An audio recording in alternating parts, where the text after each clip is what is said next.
one day somebody does something unspeakable to someone else, to someone you hardly knew, and you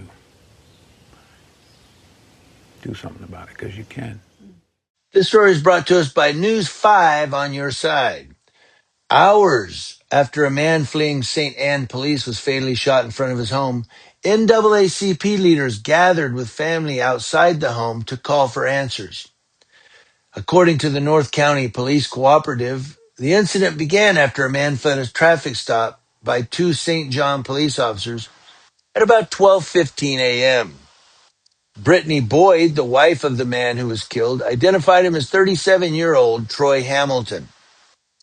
Boyd said he was shot twice in the back on the front steps of their home.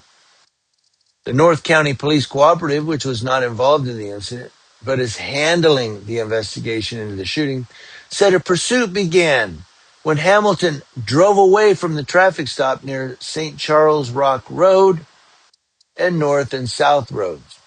He was stopped by officers for allegedly running a stop sign. St. Anne officers deployed a GPS tracking device that attached to Hamilton's car. Police kept the car in their sights during the pursuit. Hamilton then parked outside his home and ran from the car with a stolen gun, police said. Officers who were unaware Hamilton lived at the home chased him on foot. Hamilton was fatally wounded during a physical altercation as two officers tried to arrest him. Now, in a news conference, a police cooperative spokesperson, Sergeant Benjamin Santoyo, said Hamilton produced a gun during the altercation, and both officers fired their guns in response. He said he had to believe he was going to be okay coming home. He had to believe that police would not shoot him as long as he was not facing them. That's according to Boyd. That was his wife. She went on, I would have let them in to see this is who you're chasing. They didn't give us that option. They just robbed him of his life. They robbed me of my husband. They robbed me of my dreams and my future. She said the last time she talked to her husband, he was going to the store to get some cigarettes and he'd be back soon. Around midnight, Boyd says she was awoken to police lights and guns pointed at her front door. When she looked outside, her husband was lying on the porch, mumbling his last words to her after being shot.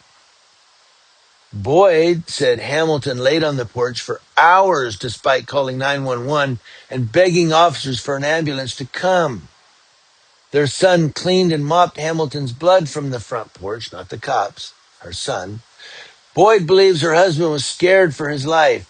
She thinks he was chased by police with a male passenger in his car for nearly 30 minutes. Boyd describes Hamilton as someone who would give the clothes off his back. She said there's been a few times he's seen somebody in the streets and literally gave them shoes off his feet or some socks off his feet. If you felt like he could trust you, then he would let you sleep on the couch if you said you were locked out of your home for the night.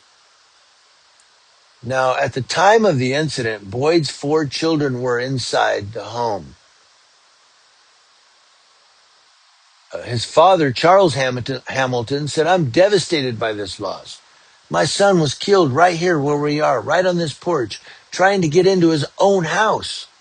He was shot 2 times in the back, running, scared from the police. Now, leaders from St. Louis County NAACP and the Urban League last week stood with the family outside Hamilton's home where he was killed, who questioned St. Anne's history of aggressive policing and police chases, and demanded a different agency other than the NCPC, that's the North County, to handle the investigation. Santoyo said they will continue leading the investigation and that St. Louis County prosecutor Melissa Price Smith will lead all their findings.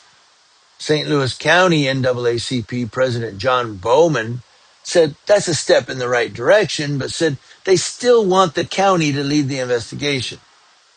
He said, we would like to see the prosecutor request that St. Louis County conduct the investigation because they have the equipment and the expertise that's needed to be transparent and give a thorough investigation. That's according to Bowman. Now, Hamilton's family said they want justice and a proper investigation. Hamilton's sister said, I know that he would never harm anybody. That's Erin Hamilton, his sister. She said, I want to know why they chose to hurt him and why they chose to cut his life completely short. We would like it not to be swept under the rug and do a proper investigation to give us answers. Our family deserves that. Bowman said they filed complaints against St. Anne police for being overly aggressive in the past. He said about a year ago, the St. Louis County NAACP negotiated an agreement for surrounding departments to limit the number of police chases. Bowman said St. Anne was the primary department that ignored their request. Of course they did. In addition to St. Anne police, officers from St. John, Maryland Heights, and Normandy also responded to that scene where the shooting was. And now, whether or not it was his home or not his home, he was shot in the back. And I'm armchair quarterback in here, but let's do the litmus test here. Okay. And I know what the litmus test is. I'm just saying, let's do a quick test. Some people are going to say, what do you want him to do? Wait till he turns around with the gun and shoots them? Well, if he turns to face them, then they can shoot. But if he's got his back turned to them, it's, hey, drop the gun, don't you turn around, drop it right there. Don't, take cover behind your car and don't you turn around, don't you reach back, don't, give commands. No, they go, he's got a gun. He's not facing us. He's still got a gun. Well, you don't have the gun no more. It's on the ground over there. And so is he. I don't know. It just irritates me. As I'm picturing it in my head is what I'm doing. As I'm telling you this story and I'm illustrating it in my head, this guy's running. He's got his back to them and they just shoot him in the back. I don't know. I could go on with this. I'm trying to think of the arguments or the debates that people are going to send me because they do it in the comments. And I'm just trying to answer those, I'm trying to be proactive on answering those arguments. But I could go on with this for another 30 minutes, which I don't want to do. I want to know what you guys think. Let me know.